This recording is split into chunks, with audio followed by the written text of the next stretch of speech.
किसी राजा को सख्त होना चाहिए। एक योद्धा, एक शिकारी।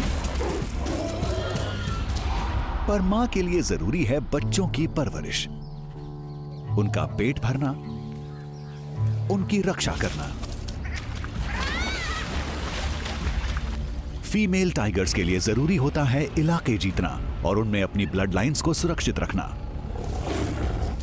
और कुछ ऐसा करने के लिए कुछ भी करने को तैयार रहती हैं।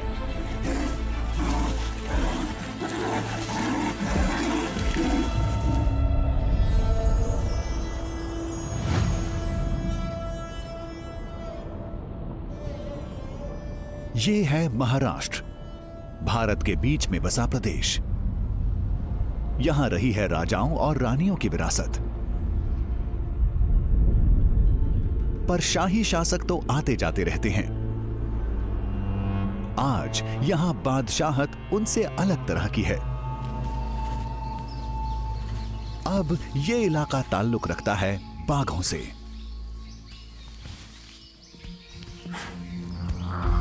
आज जंगलों में 3000 से भी कम बंगाल टाइगर्स बचे हैं।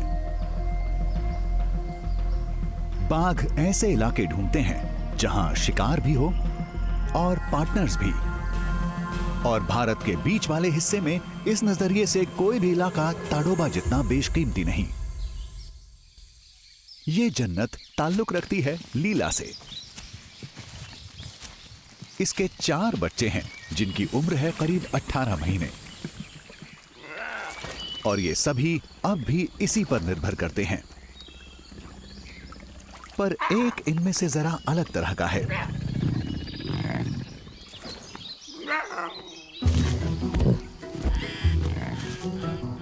इनमें सबसे छोटी सबसे शरारती भी है।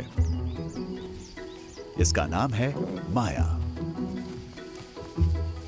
ये अपने भाई बहनों से ज्यादा हिम्मती भी है और आत्मनिर्भर भी।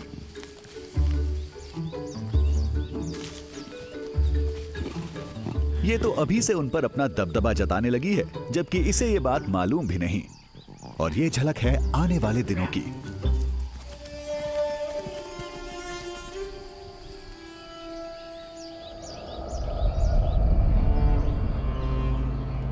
इसकी मां लीला के पास ताडोबा में सबसे बड़ा इलाका है। नदियां, ऊंची ऊंची चट्टानें और 5 जलधाराएं।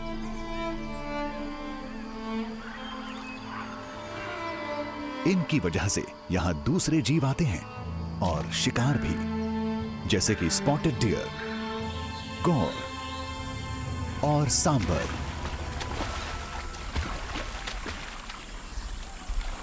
यह जगह माया और उसके भाई बहनों के लिए किसी जन्नत से कम नहीं।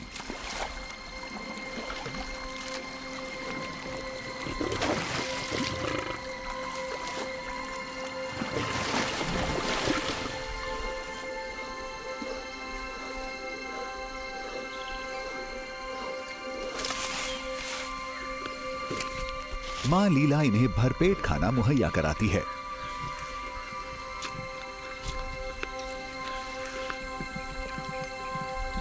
जब तक मां आसपास रहती है, बच्चों को किसी चीज से डरने की जरूरत नहीं। फिर एक दिन ऐसा आया जब लीला शिकार से लौटी ही नहीं। शायद उसे अवैध शिकारियों ने मार डाला था।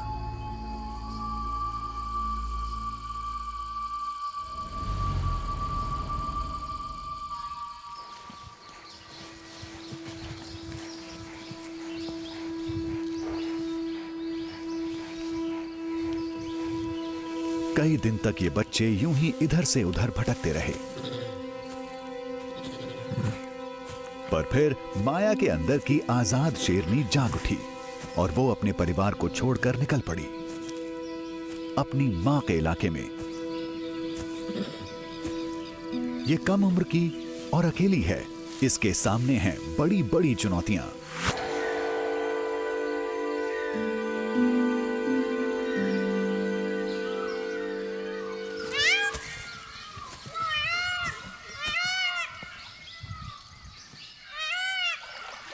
इसका पेट भरने के लिए मां यहां नहीं है।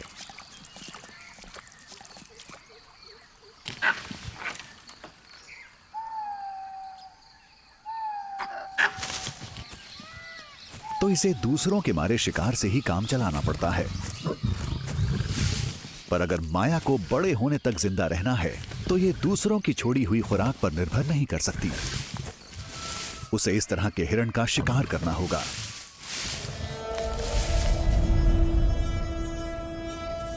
माया कई महीनों तक जंगल में घूमती रहती है।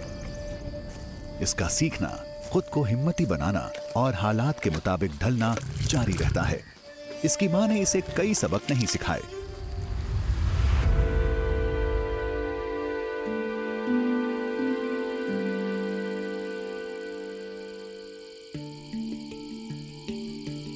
पर माया में जीने का जज्बा है और आखिरकार ये और बड़ी होने तक खुद को जिंदा रख ही पाती है। भूख इसे आगे बढ़ाती रहती है। दोपहर का वक्त है और तापमान 45 डिग्री तक पहुंच गया है। हर जीव पानी के तालाबों तक पहुंच गया है। माया के पास कई विकल्प हैं।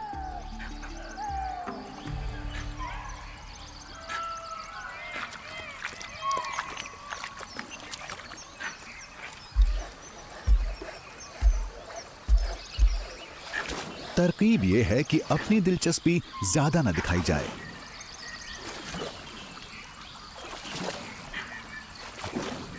इंडियन वाइल्ड बोर्स पास ही चर रहे हैं। इन्हें जल्दी ही अपनी प्यास बुझाने पानी तक आना होगा।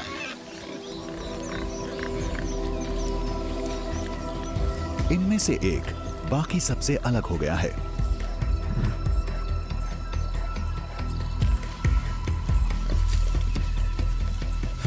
कोई बोर यानी जंगली सुअर काफी तगड़ी टक्कर दे सकता है। इसके चाकू जैसे तेज दांत होते हैं। ये किसी सांड जैसा ताकतवर होता है और माया ने इसे कभी पहले देखा भी नहीं।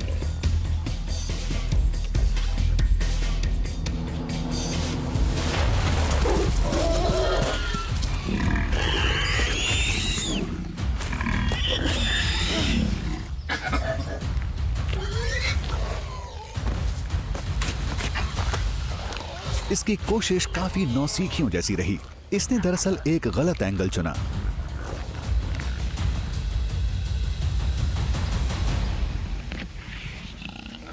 और इसे सुअर को काबू करने में 30 मिनट लग जाते हैं। साफ नजर आ रहा है कि इसे तजुर्बा नहीं है। पर सुअर प्यास की वजह से पस्त हो चुका है। इसे किसी ने नहीं सिखाया कि इसे सुअर का गला दबोचना चाहिए। पर आखिरकार काम बन ही जाता है। इसकी ये जीत कई मायनों में अहम है।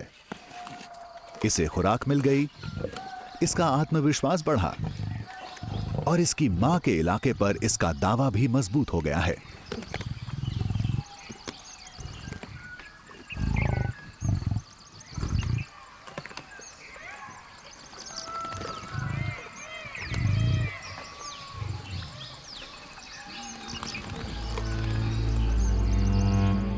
अब ये सारी जगह इसकी है और इस बेशकीमती जगह का नाम है तडोबा।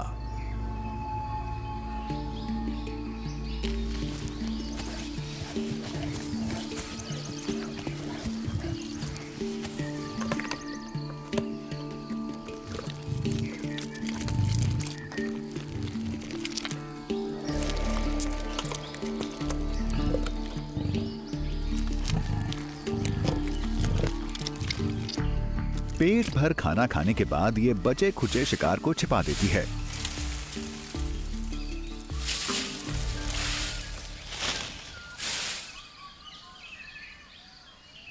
ये इस जंगली सुअर से कई दिन तक अपना पेट भरती रह सकती है।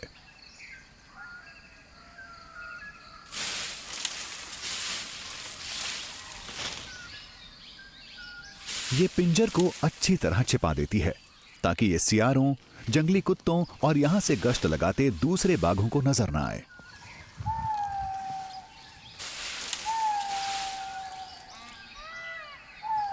जल्दी ही नर बाघ इससे मिलन करने के लिए आने लगेंगे।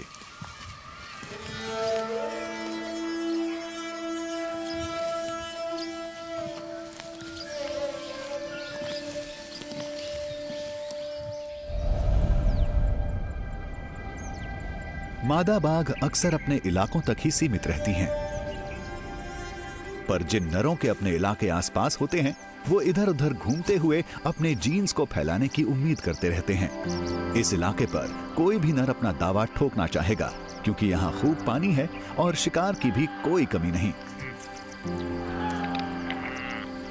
इतने बड़े इलाके में सिर्फ एक शेरनी है और आसपास कोई नर भी नहीं है, तो ये बात ज्यादा देर तक नरों की नजरों से छुपी नहीं रह सकती।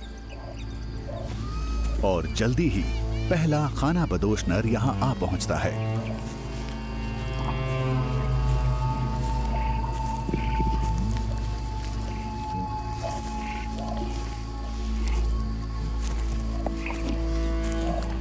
और माया के अंदर के अरमान भी जाग उठते हैं।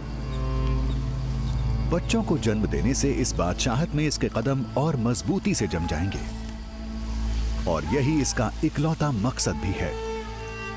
बाकी का काम इसके हार्मोन्स कर देते हैं।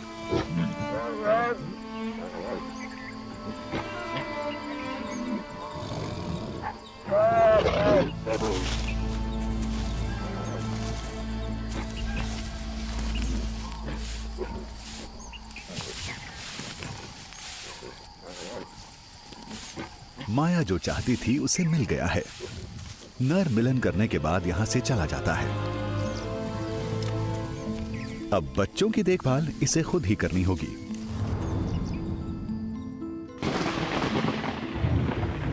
पर उससे भी पहले इसे मॉनसून के मौसम का सामना करना पड़ेगा।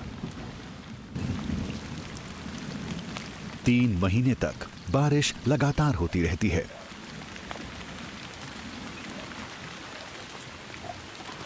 इलाके की शक्ल बदल गई है।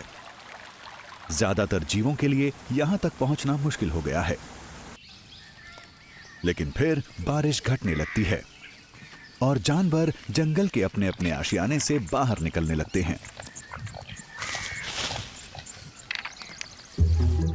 माया भी अपनी मांद से बाहर निकल आती है। इसके साथ हैं हाल ही में पैदा हुए इसके 2 बच्चे। तड़ोबा पर अपना दावा जताने के सिलसिले में ये इसकी एक अच्छी शुरुआत है, पर पहली बार मां बनना अपने आप में एक बड़ी चुनौती है। अभी तक तो ये अकेली और आजाद हुआ करती थी।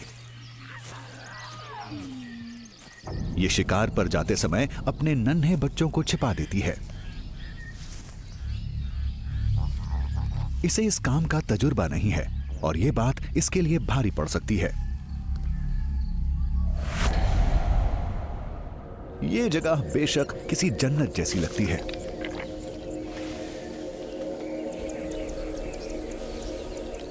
पर मुसीबतें तो जन्नत में भी होती हैं।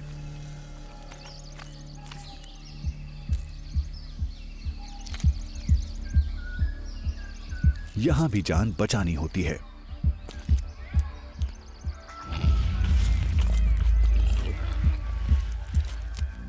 और यहां भी जाने जाती हैं। ये तो जीवन का ताना बाना है।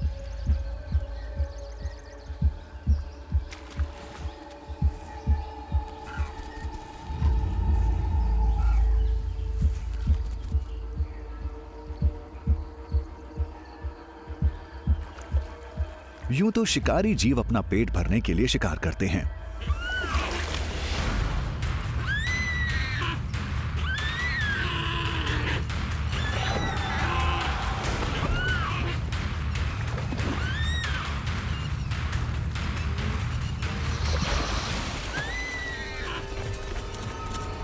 पर यहां शिकारी प्रतिद्वंदियों को भी मार देते हैं। माया जब अकेले शिकार कर रही थी तो एक दुश्मन वहां आ धमकता है। भारत में वाइल्ड डॉग्स को ढोल कहा जाता है। इनका झुंड में होना ही इनकी ताकत है। ये जोशीले शिकारी खाने के लिए बाघों से मुकाबला करते हैं। और ये आने वाले खतरे को मिटाने के लिए बाघों के बच्चों को मार डालते हैं।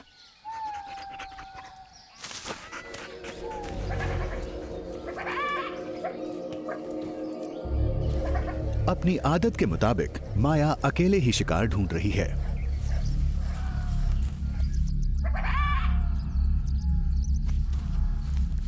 बच्चे बोर होकर अपनी मान से बाहर निकल आते हैं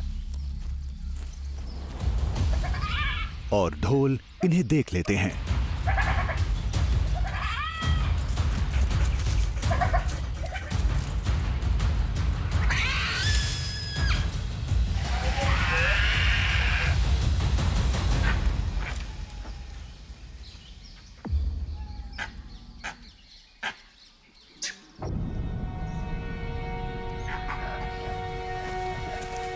माया जब लौटती है तो उसे वहां सन्नाटा पसरा नजर आता है।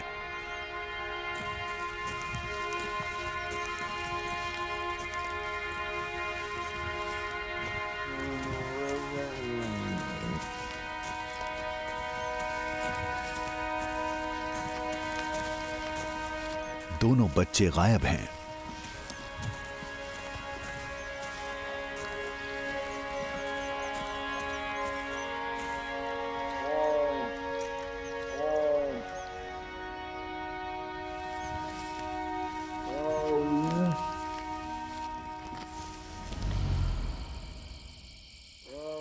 ये उन्हें रात में बहुत देर तक आवाज लगाती रहती है।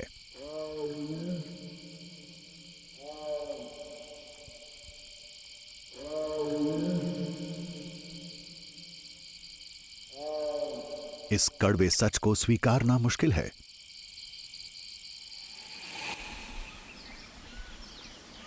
एक बार फिर माया अकेली हो जाती है। ये मां बनी लेकिन सिर्फ नाम को। ये एक रानी भी है, इसकी एक बादशाहत भी है, पर इसका वंश नहीं है।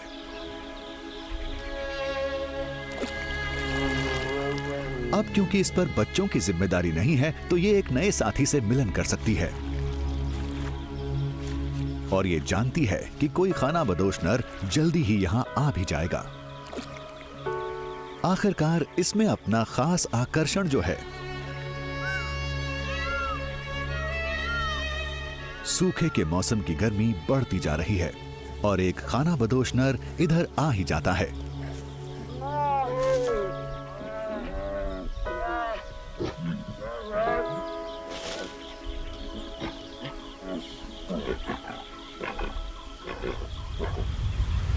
मौसम में बदलाव आने लगा है तो माया फिर से जंगल में लौट जाती है।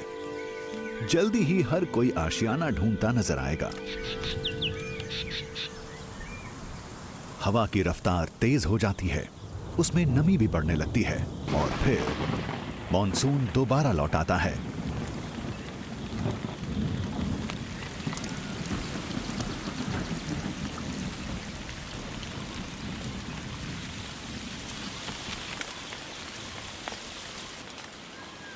पानी इस इलाके की शक्ल बदलने लगता है।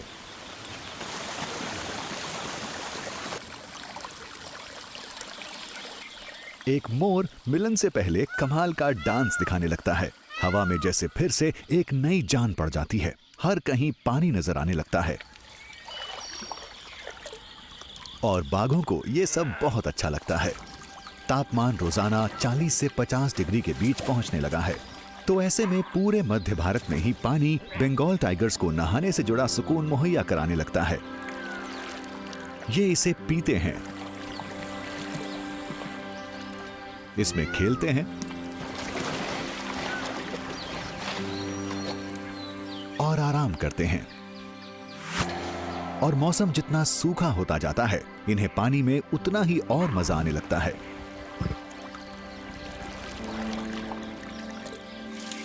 जब इलाके में पानी कम होते ही इधर उधर जाना मुमकिन होने लगता है तो माया के नए जन्मे बच्चे दिखाई देते हैं।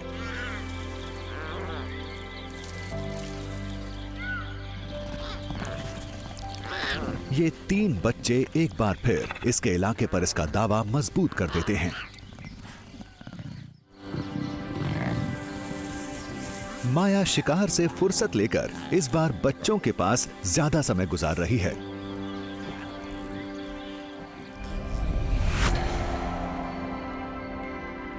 और जल्दी ही ये बच्चे उसकी बढ़िया परवरिश की वजह से 6 महीने के हो जाते हैं। इनकी जिंदगी मजे में गुजर रही है। ये आपस में खूब खेलते हैं और इन्हें भरपूर खुराक भी मिल रही है।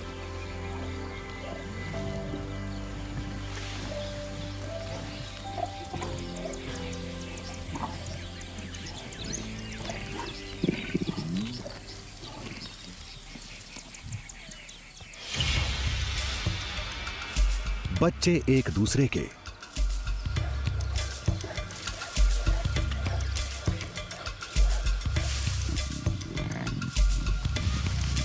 यहां तक कि अपनी मां के पीछे भी भागते रहते हैं। शुरू में खतरे से घिरे लगने वाले माया के ये बच्चे धीरे धीरे अब खतरनाक होते जा रहे हैं।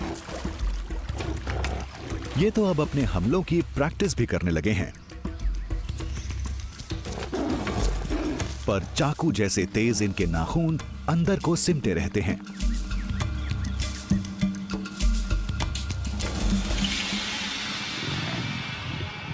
बोला नाम के नर बच्चे से मां को कुछ ज्यादा ही लगाव है। इनका आपसी रिश्ता खास मालूम होता है। इसमें एक जूझने का जज्बा भी दिखाई देता है।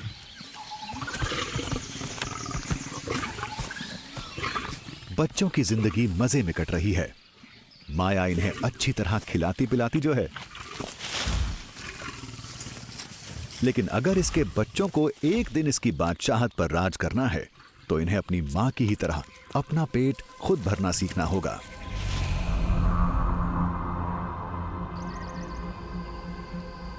आज सबक सीखने का पहला दिन है। माया को अपनी मां से शिकार का पीछा करना सीखने का मौका नहीं मिला था।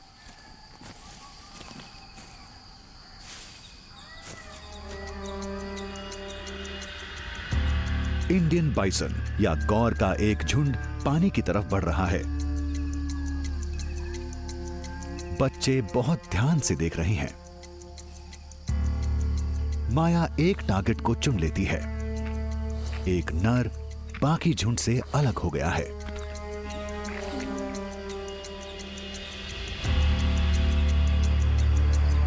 इसके ये सींग बड़ी आसानी से किसी बाघ की आंतें बाहर निकाल सकते हैं और अपने इन खुरों से ये एक ही किक में टांग भी तोड़ सकता है।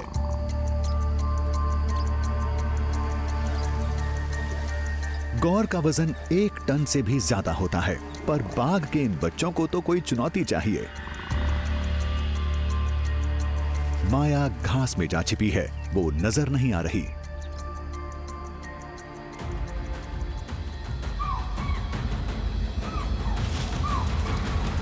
इसने शिकार शुरू कर दिया है और गौर की जांघ पर काट दिया है, पर यह अब भी जिंदा है। अब माया बच्चों को आवाज लगाती है। बाकी का काम उन्हें खत्म करना होगा। मेहनत वाला काम बोला निपटा देता है। इसके केनाइन्स की लंबाई 7 सेंटीमीटर से भी ज्यादा तक हो सकती है। इनका इस्तेमाल ये गर्दन को काटने या किसी मेन आर्टरी को पंक्चर करने के लिए करेगा। इसके दांतों में मौजूद प्रेशर सेंसर्स इसे बताएंगे कि काटने के लिए सबसे अच्छी जगह कौन सी है। बच्चों को भरपेट खाना मिल जाता है। बाघ पूरी तरह मांसाहारी होते हैं। ये सिर्फ मांस ही खा सकते हैं और ये अपनी खुराक तभी तक आपस में बांटते हैं जब तक ये छोटे होते हैं।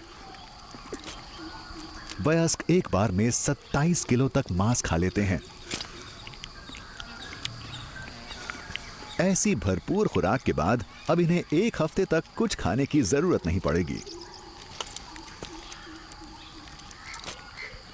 माया का मकसद पूरा हो गया है, तो अब ये पानी में तैरने के लिए निकल जाती है और बच्चों का पेट भी भर गया है, तो ये भी पीछे पीछे हो लेते हैं।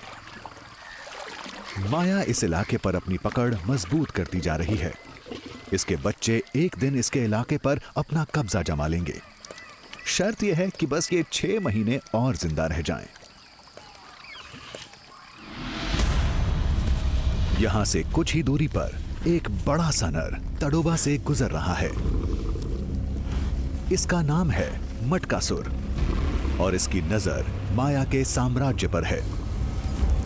इसका वजन 225 किलो है और यह जवान है।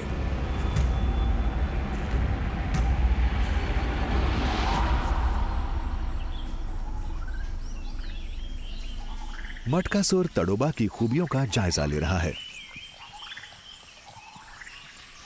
और इसे जो कुछ दिखता है वो इसे पसंद आता है और ये किसे पसंद नहीं आएगा।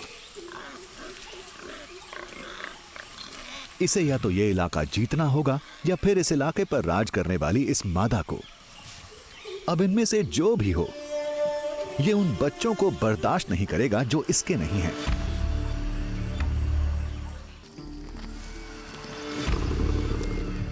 मटकासुर करीब आता जा रहा है।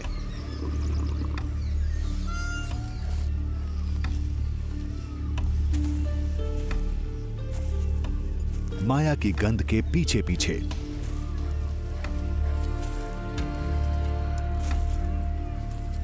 बच्चों के अब भी इसके आसपास होने की वजह से यह कुछ खास खुश नजर नहीं आ रहा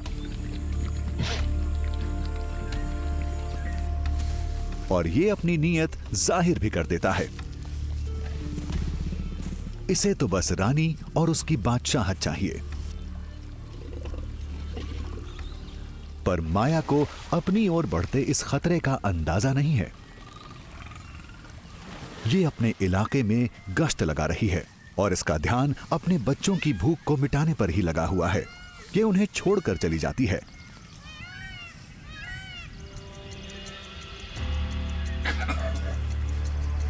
और मटकासुर बच्चों के करीब आता जाता है। सबसे बड़ा खतरा बोला है।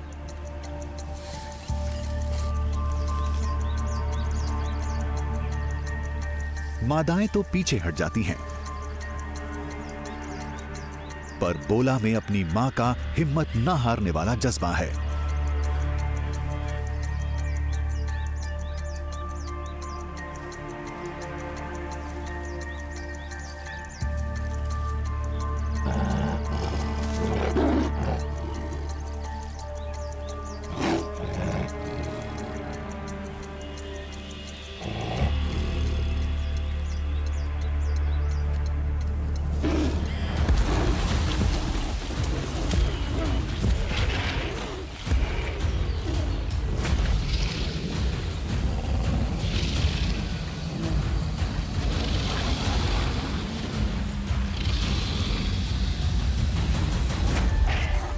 शुक्र है कि यह मामला सिर्फ एक झड़प तक सीमित रहा।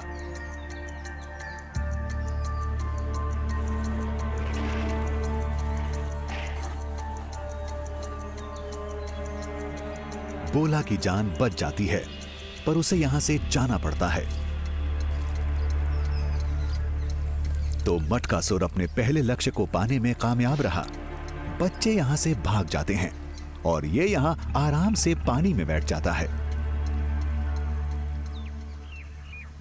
जब मां वापस लौटती है तो उसे वहां सन्नाटा पसरा नजर आता है। एक बार फिर उसे यहां बस एक घुसपैठिए की गंध मिलती है।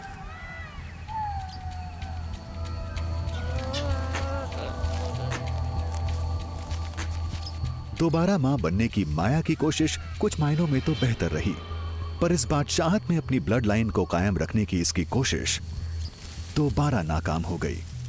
ये इस नए नर को घास नहीं डालती, पर मटकासुर इतनी आसानी से हार मानने वालों में से नहीं है।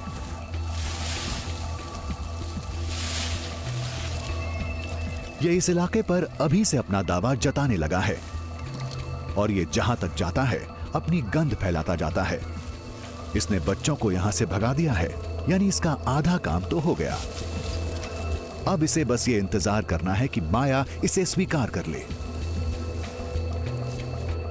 उसे मटकासुर की मौजूदगी का अंदाजा है, पर वो ना तो इसे लड़कर भगाना चाहती है और ना ही पास आने देना चाहती है।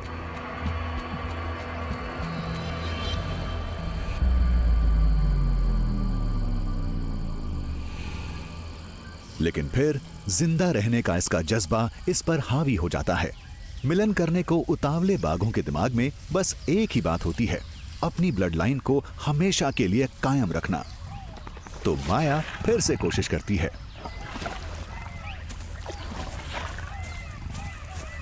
उम्मीद है कि इस बार हालात अलग तरह के होंगे।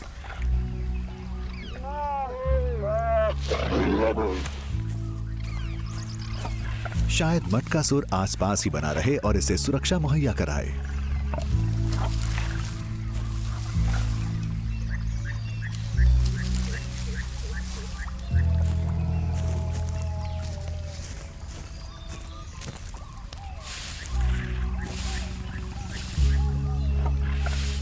और वाकई दूसरे नरों से उलट ये यहीं टिका भी रहता है। माया बखूबी जानती है कि मौसम बदलने पर बच्चे फिर से नजर आ सकते हैं और इसे अपनी बादशाहत के लिए एक शाही फैमिली की परवरिश का मौका फिर से मिल सकता है।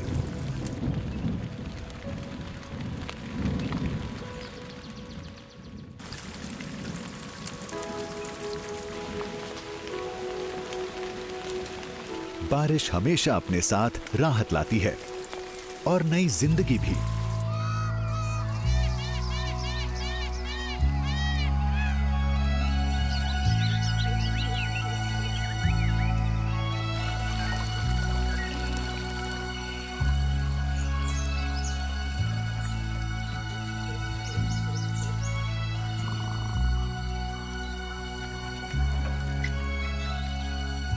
माया को इसने 2 बच्चों का तोहफा दिया है।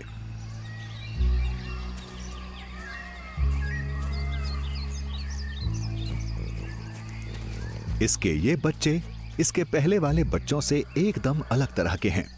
इलाके की हिफाजत के लिए मटकासुर मौजूद है, तो अब ये पूरा दिन बच्चों के साथ बिता सकती है और ये सुकून इसे पहले कभी हासिल नहीं था। बच्चों को तवज्जो की जरूरत होती है, जो इसकी सबसे पहली प्राथमिकता है। बाघ प्रजाति में पिता अक्सर बच्चों को बर्दाश्त नहीं करते, पर मटकासुर के साथ ऐसा नहीं है। बच्चे इसे पसंद हैं। इन बच्चों की वजह से इसे इस बढ़िया इलाके और माया की लाई खुराक तक पहुंच हासिल रहती है। पर खतरा इस परिवार की चौखट से कभी दूर नहीं रहता। ढोल फिर लौट आए हैं, पर इस बार माया इनसे एक कदम आगे है। ये एक बार फिर अपने बच्चों को इनका शिकार नहीं बनने देगी।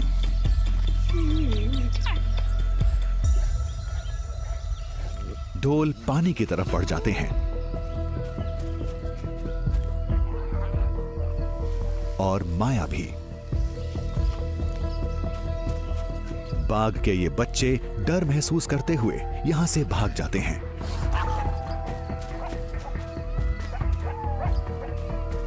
बाघ एक काम में बहुत माहिर होते हैं और वो है गायब हो जाना। तो अब ढोल यहां बेफिक्र हैं।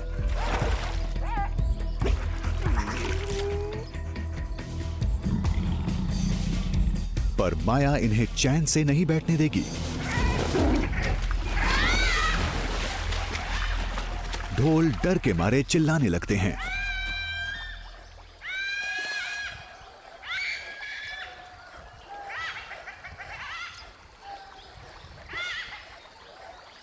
अब कोई भी माया के परिवार को उससे छीन नहीं पाएगा।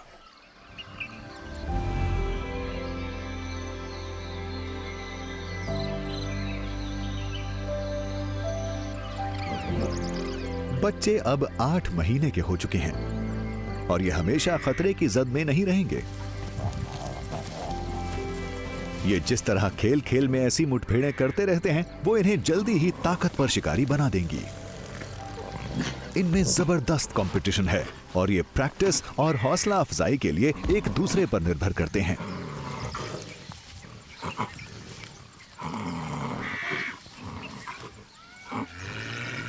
हर माँ जानती है कि बच्चों की परवरिश में वक्त जैसे पंख लगाकर उड़ता है।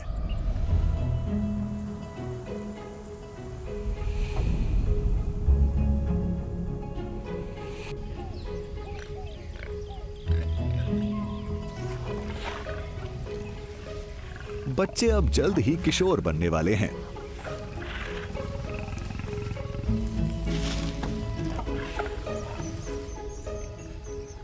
पर इन्हें अब भी कुछ और सबक सीखने हैं। माया अब खुद कम शिकार करती है ताकि ये बच्चे शिकार करना सीख जाएं। अगर ये छोटे मोटे जीवों का शिकार भी करते हैं तो ये ज्यादा आत्मनिर्भर बन पाएंगे।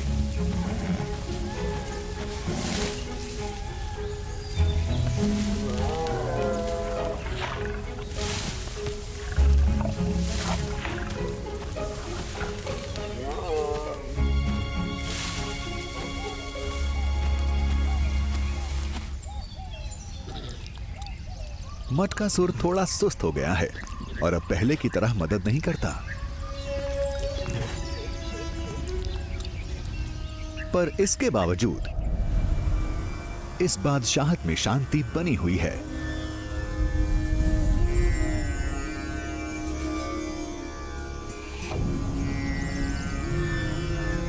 अभी तक तो।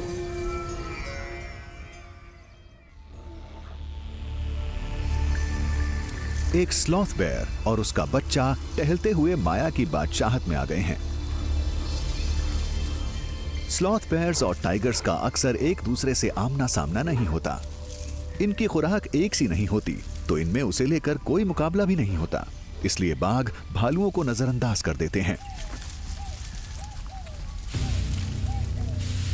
पर मटकासुर अपना रौब जमाना चाहता है।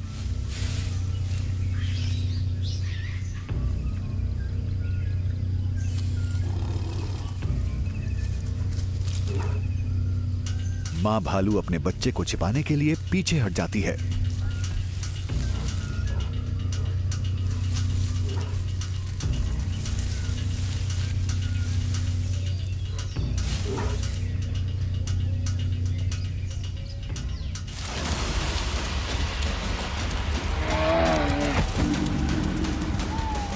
बेशक स्लॉथ बेयर्स छोटे होते हैं, पर इनके दांत और नाखून इनके जानलेवा हथियार हैं। ये मां बाघ को अपने बच्चे के नजदीक नहीं आने दे रही। बाघ को इस लड़ाई से कुछ हासिल नहीं होने वाला।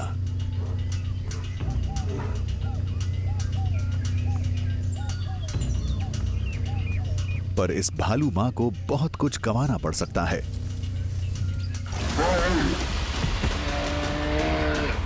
ये बचाव के लिए खुद को गोलमोल कर लेती है।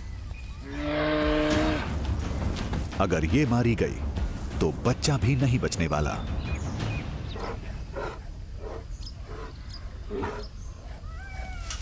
घबराया हुआ बच्चा वहां से भाग जाता है। अब मां का लड़ने का जज्बा उभर आता है। ये बच्चे को बचाने की पूरी कोशिश करेगी। दरांती जैसे इसके नाखून 7 सेंटीमीटर लंबे हैं और ये बाघ के चेहरे में गहरे सुराख बना सकते हैं।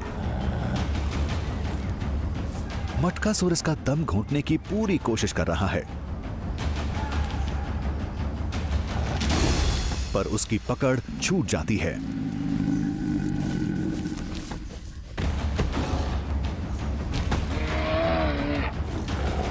मां फिर लड़ना शुरू कर देती है। ये इतनी आसानी से हार मानने वाली नहीं है।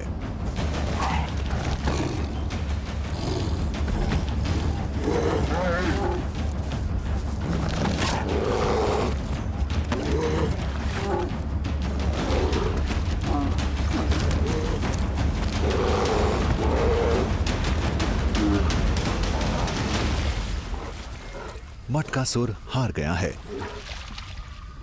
और घायल भी है। ये किसी रानी के लायक नहीं है। अगर ये किसी स्लॉथ बेयर को नहीं भगा सकता तो ये ऐसे बड़े नरों से कैसे लड़ेगा जो इसके इलाके को हथियाने की कोशिश कर सकते हैं। और ये माया के वंश वृक्ष से ताल्लुक भी नहीं रखता। तो अगर ये रक्षा नहीं कर सकता तो ये एक खतरा ही है और माया के मेहनत से किए गए शिकार पर जी रहा है। यहां सिर्फ एक नर के लिए ही जगह है और वो माया की संतान ही होगा। इसकी ये संतानें पहले वाले बच्चों के मुकाबले ज्यादा बड़ी हो गई हैं, तो अब ये इस बाजी को हारने वाली नहीं है।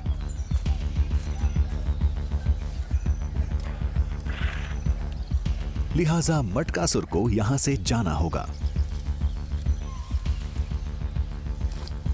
अगर माया के बच्चों को इसकी बादशाहत पर राज करना है तो यह माया के लिए आखिरी चुनौती है। उसे उस पार्टनर को अलविदा कहना होगा जो काफी समय से उसके साथ रहता आया है, लेकिन खून के रिश्ते ज्यादा मजबूत होते हैं।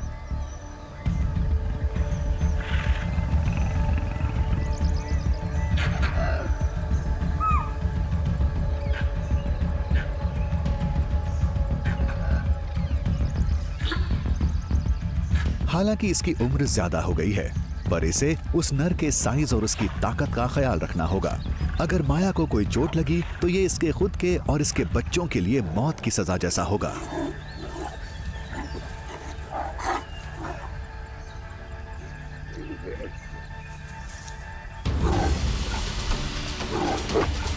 बच्चे अपनी मां को बहुत ध्यान से देख रहे हैं।